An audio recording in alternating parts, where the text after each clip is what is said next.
おいらの名前はハムチ。みんな大好きなゴールデンハムスター。最近、トントンっていうハムスターが有名みたいだね。おいらも人気者になりたいよ。チソチソチソ、チソチソチソ。ニャンパス。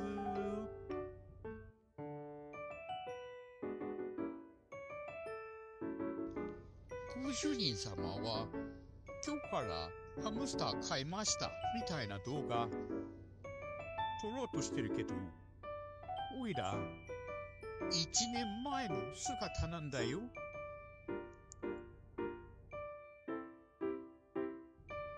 みんな覚えてくれよな。